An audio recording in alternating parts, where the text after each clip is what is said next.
C'est dans le superbe décor de la cour d'honneur de l'abbaye Saint-Va d'Arras que je vous accueille pour ce second numéro de l'Office. Au sommaire, Versailles à Arras et une Sainte-Catherinoise qui se lance dans la chanson. Vous me suivez? Générique!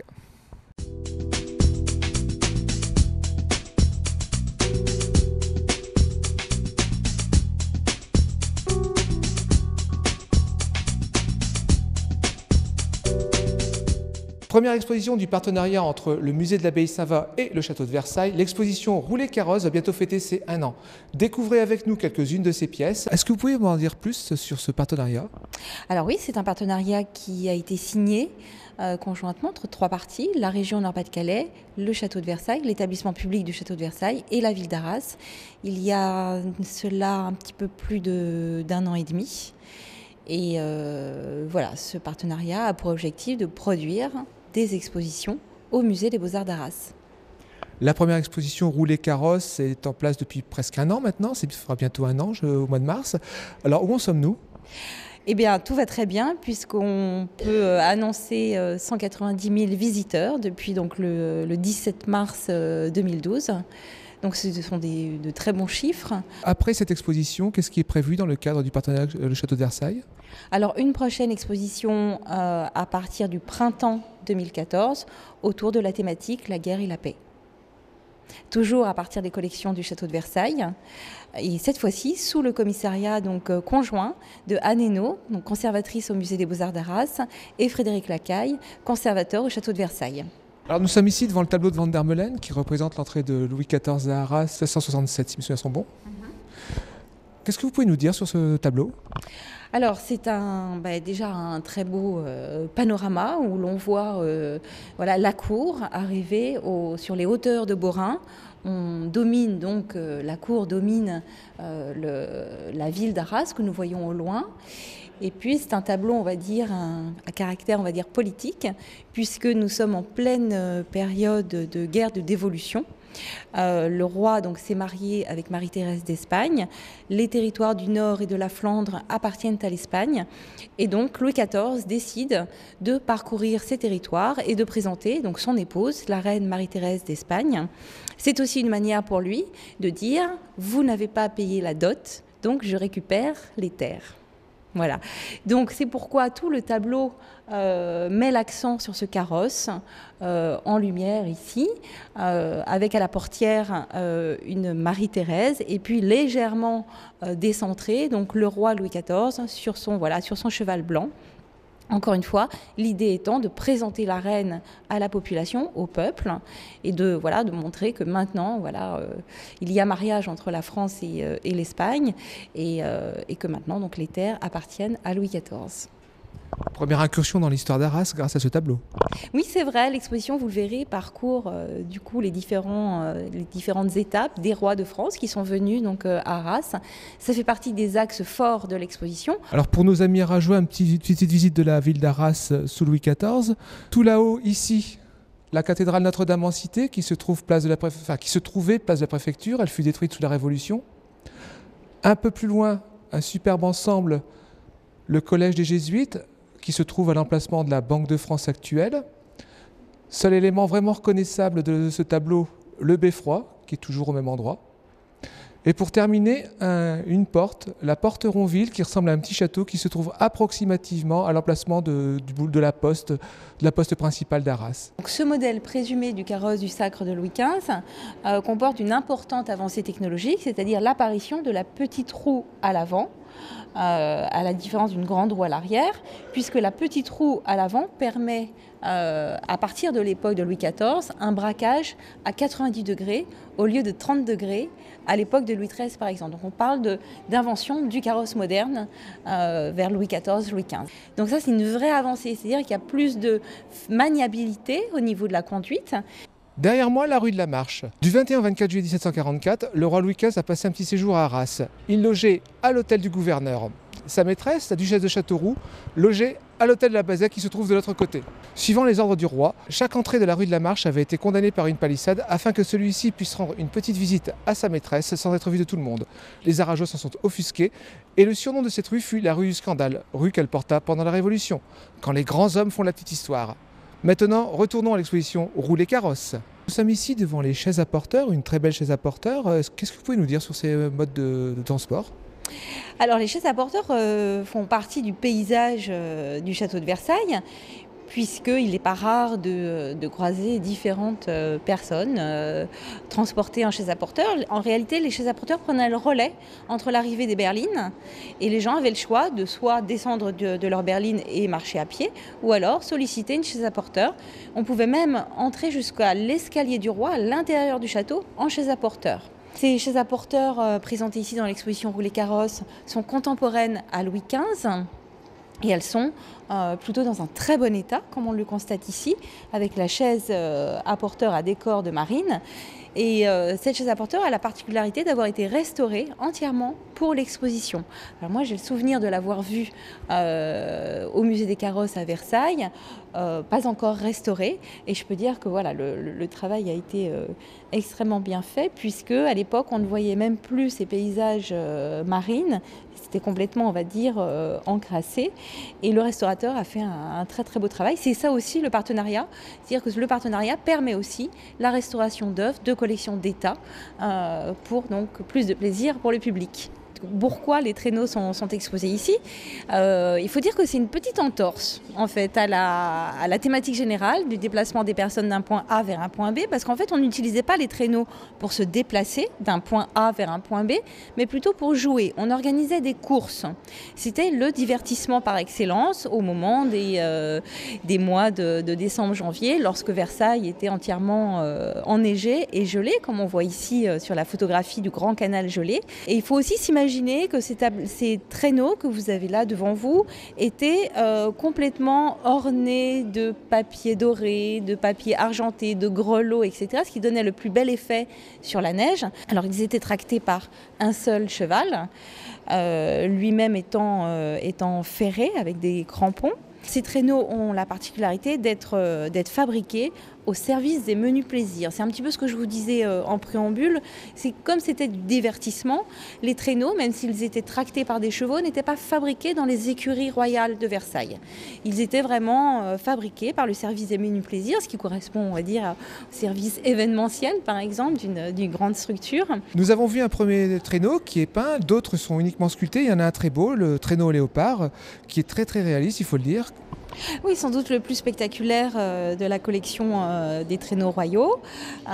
C'est un traîneau particulièrement émouvant parce que justement il représente un léopard traqué, très cambré, qui fait même presque peur, puisqu'il il a les yeux très ronds, exorbités, il ouvre la gueule, on voit apparaître les crocs du léopard.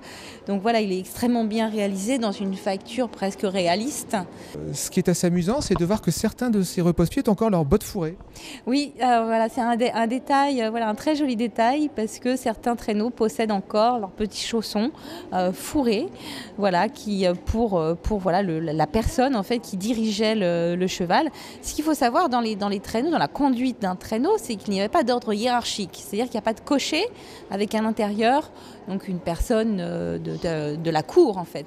C'est vraiment deux personnes de la cour, le monsieur, le gentilhomme qui s'installe donc à l'arrière du traîneau et qui conduit le traîneau et le cheval. Donc pas d'ordre hiérarchique puisque c'est du menu plaisir, du divertissement réservé à la cour. Alors nous sommes ici devant une pièce assez émouvante, c'est tout ce qui reste du carrosse du sacre de Louis XVI.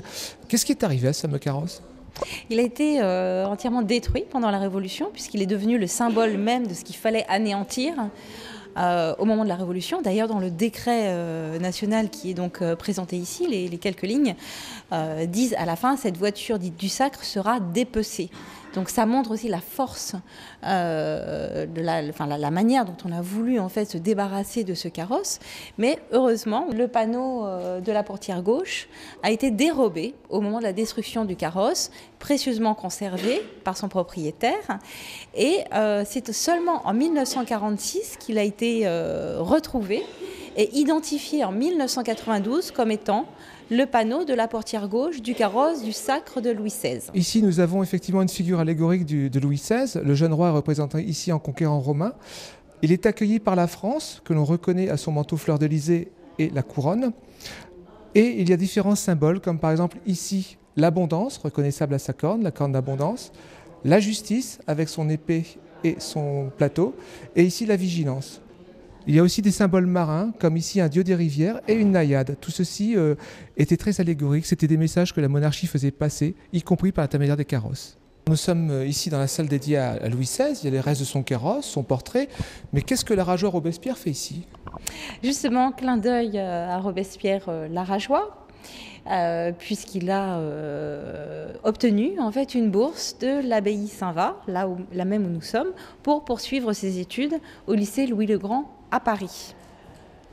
Il était en réalité très bon élève et il a été naturellement désigné pour réciter un compliment au moment du retour du sacre de Louis XVI, donc de Reims à Paris. Le carrosse donc, de Louis XVI s'arrête au pied du lycée Louis-le-Grand. Robespierre donc, est poussé par les enseignants pour réciter ce compliment adressé au roi. Et faut préciser aussi que la scène se passe sous une pluie battante. Et le roi, sans doute épuisé de son voyage entre Reims et Paris, ne daigne même pas regarder le jeune Robespierre et ne lui adresse pas la parole non plus et poursuit son chemin. Donc sans doute a-t-il été vexé, en tout cas on connaît le destin et l'histoire qui se passera entre Robespierre et Louis XVI. On peut dire un premier tête-à-tête qui s'est mal passé. Oui, on peut dire ça comme ça. Oui. Nous sommes ici devant une autre pièce historique, un char funèbre dont la première utilisation est en 1809 pour le maréchal Lannes et ensuite il a servi pour les funérailles de Louis XVIII en 1824. Quelle est l'histoire de ce char funèbre? Parce qu'il y a une histoire qui est quand même assez originale.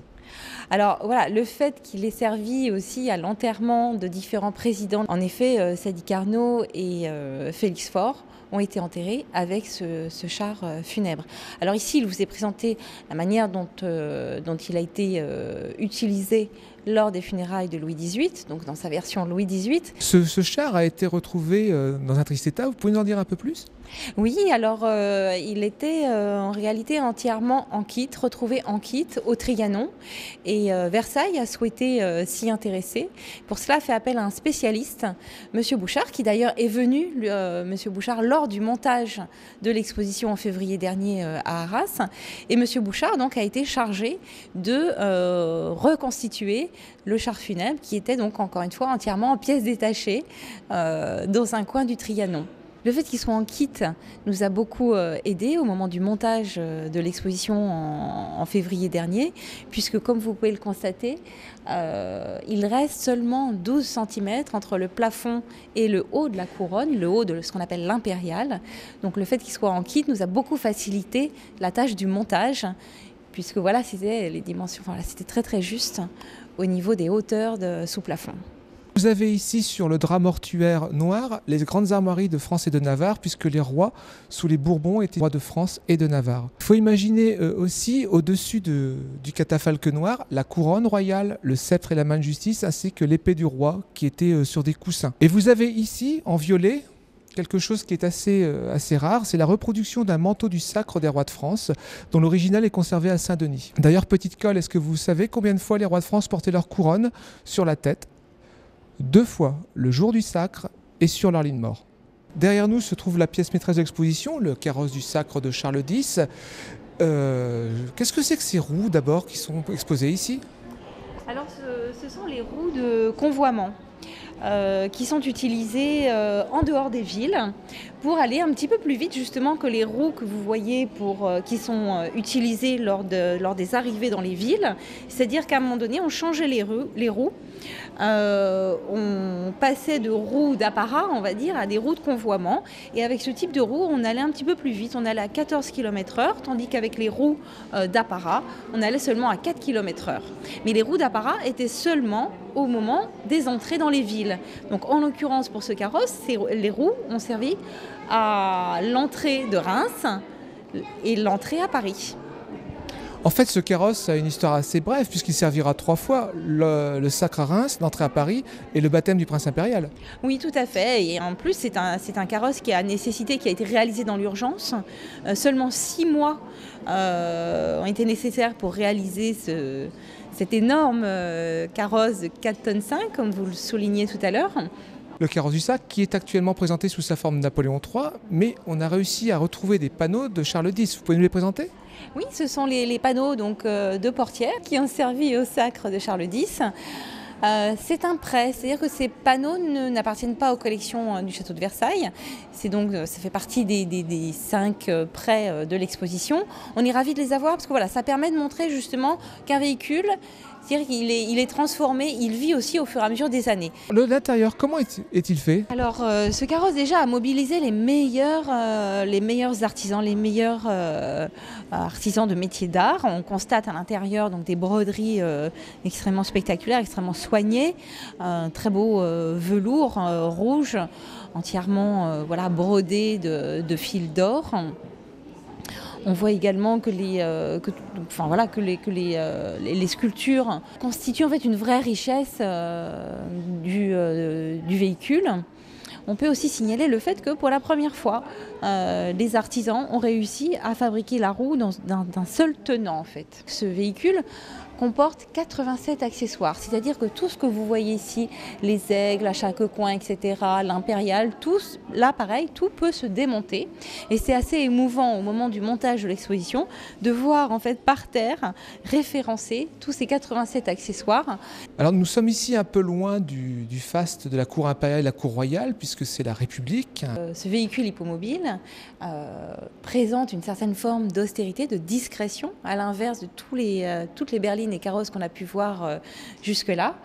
Et ce coupé de gala en fait présente aussi un certain nombre d'avancées technologiques, il est important de signaler. Les ressorts en C que nous avons ici, et puis invention supplémentaire, les ressorts à pincettes que nous avons positionnés au-dessus de chaque roue, qui permet en fait d'avoir des suspensions plus agréable. Donc on est vraiment dans un véhicule bien plus maniable. Vous voyez que l'intérieur également, c'est la discrétion, c'est-à-dire qu'on est dans un intérieur bleu nuit, la caisse étant elle-même revêtue d'un noir, seuls les insignes de la République apparaissent. Rouler carrosse, c'est aussi autour de rouler carrosse. Par exemple, en ce moment, nous avons une exposition de Sylvie Facon, styliste arageoise. Qu'est-ce que vous voulez demander comme travail ? Alors, en parallèle à l'exposition Rouler Carrosse, nous avons bâti un parcours costume dans les collections permanentes du musée, donc avec Sylvie Lantelme, responsable du service des publics au musée des Beaux-Arts d'Arras. Et on a d'emblée pensé à Sylvie Facon pour imaginer les costumes que l'on voit dans certains tableaux, les compléter si besoin, comme c'est le cas pour cette peinture, ce portrait de la comtesse de Montesquieu, où on a demandé donc à Sylvie de réinterpréter son costume et de le présenter au public en pied. Donc toutes les collections permanentes du musée sont ponctuées comme ça d'interventions de Sylvie Facon. Alors ce qui est intéressant, c'est que la collection se complète au fur et à mesure, c'est-à-dire qu'au départ elle nous en a livré une. Comme nous sommes confortables dans le temps, c'est-à-dire pendant ces 18 mois d'exposition Rouler Carrosse, régulièrement, Sylvie nous amène une robe, etc. au fur et à mesure. Donc pour le public, c'est intéressant parce qu'à chaque fois, il revient au musée et il voit de nouvelles robes. Alors autre robe, autre époque aussi, puisque là nous sommes en 1857. C'est une robe qui s'inspire en fait de la Bénédiction des blés de Jules Breton, peint en 1857. C'est une robe en fait de communiante en fait, comme on le voit dans le tableau. Donc tout le travail de Sylvie a été donc de s'inspirer des tableaux qu'on lui soumettait pour ensuite réinterpréter la robe. Toujours autour de Rouler Carrosse, nous avons ici un carrosse un peu spécial. Qu'est-ce que vous pouvez nous dire sur lui ? Tout aussi spectaculaire que celui de Charles X, mais plus contemporain en tout cas. Il a été conçu par Xavier Veillant, qui est un artiste français, très art contemporain. Il l'a conçu en 2009 et ce carrosse a été présenté pour la première fois au château de Versailles, puisque Xavier Veillant a obtenu la carte blanche en 2009 pour concevoir des œuvres d'art contemporain dans le château et les jardins de Versailles. Xavier Veillant donc, a choisi d'interpréter, on va dire, la fuite à Varennes. C'est une de ses premières inspirations historiques, on va dire, puisque devant nous est présentée une berline attelée à 6 chevaux, Et on a le sentiment comme ça d'un galop effréné, d'une vitesse un petit peu folle comme ça. Tout ça rendu par cette origami de tôle pliée. On peut vraiment parler d'origami puisque Xavier Veillant, dans sa technique, s'est précisément inspiré de l'origami et a commencé à travailler avec des maquettes en papier qui représentaient donc la berline et les chevaux. Puis ensuite, puisque c'est un homme contemporain, a scanné en fait ces maquettes en papier en 3 dimensions, ce qui a permis ensuite de rendre un fichier numérique aux fabricants, en l'occurrence donc les métiers liés à la soudure de tôle d'acier.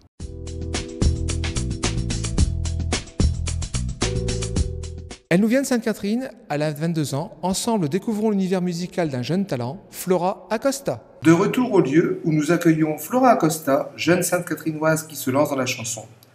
En attendant que celle-ci ait fini de se préparer, nous retrouvons Lionel pour quelques actualités. Alors depuis dimanche, vous avez lancé le Lascar Show. Qu'est-ce que c'est que le Lascar Show ? Le Lascar Show, c'est un concept où on invite des DJ pour faire des mix de manière assez variée, c'est-à-dire tous les styles musicaux. Donc là, le Lascar Show, c'est chaque semaine un thème différent qui va permettre de faire un peu l'esprit thé dansant, bal populaire l'après-midi. Et le 8 mars, vous avez quelque chose de prévu, il me semble ? Le 8 mars, si tout va bien, nous allons avoir l'honneur d'accueillir des humoristes d'origine de Lille, région lilloise, pardon, et qui vont venir se produire et faire un petit one-man show, chacun d'un quart d'heure, 20 minutes. Donc le lieu, un endroit où on s'amuse toutes les semaines. Le lieu est un endroit où on espère que les gens vont pouvoir s'amuser toutes les semaines. Aujourd'hui, dans l'office, nous recevons Flora Acosta, jeune talent arageois. Bonjour Flora. Bonjour. Est-ce que vous pouvez vous présenter ? Oui, donc je m'appelle Flora Acosta, j'ai 23 ans. J'habite donc à côté d'Arras et je suis vendeuse en prêt-à-porter à mi-temps. Et à côté, je vis pour mes passions, la musique, le chant, la danse. Voilà. Vous nous avez interprété quelques chansons. Elles sont toutes de vous ? Oui, elles sont toutes de moi, donc de mon premier album qui s'appelle Premier pas. Premier album que nous avons ici, Flora Acosta. Premier pas. Il est en vente où ? Alors, il est en vente tout d'abord un peu partout sur Internet, sur toutes les plateformes comme iTunes, Deezer, la Fnac, etc. Et il est également en vente au Furet d'Arras, à la Boîte de Fer à Armentières, au Temple du Disque à Douai. Vous êtes auteur-compositeur, vous composez aussi votre musique ? Alors en fait, je compose l'air, mais pas la musique, les notes, quoi. J'ai eu donc pour cet album, j'ai un compositeur qui s'appelle David Villamegène. Et donc moi, je lui ai envoyé ce que je créais a cappella et lui il trouvait les notes. Donc il me créait la musique et ensuite je décidais du choix des instruments et voilà, on travaillait comme ça. Quel est votre univers musical ? Alors donc dans cet album, c'est plus variété pop. Mais il y a un peu tous les styles en fait. Il y a une chanson en espagnol, donc latino. Il y a une chanson un peu plus disco.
Tu n'as parfois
s'attacher sans défaut, qu'adviennent les apparences.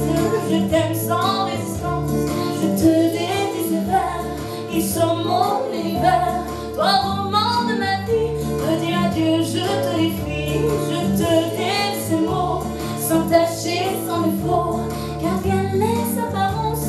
Je t'aime sans résistance, je te dédie ces vers qui sont mon univers. Toi, roman de ma vie, me dis adieu, je te défie.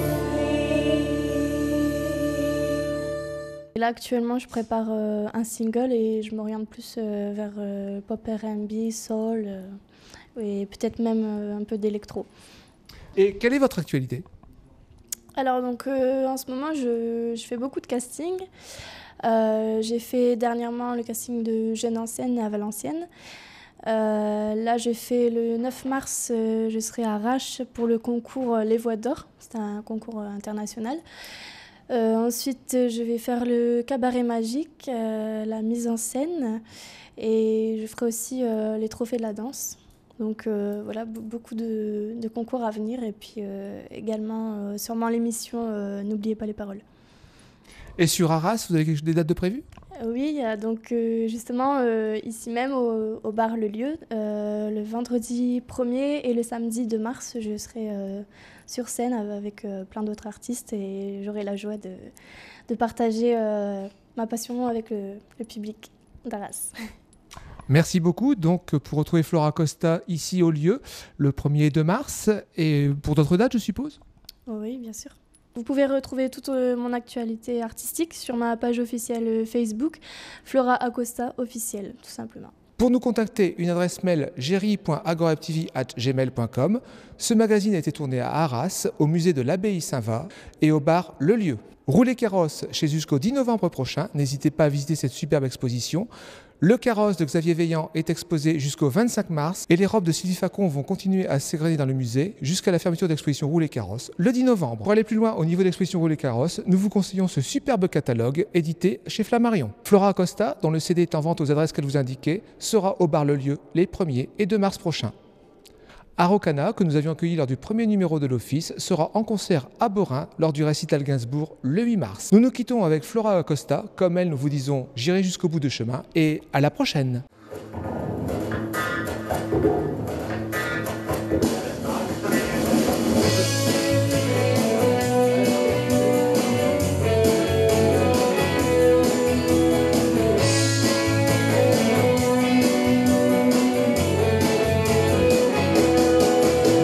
Que l'on me soutienne, que les gens m'enchaînent, c'est pas ça qui m'arrête.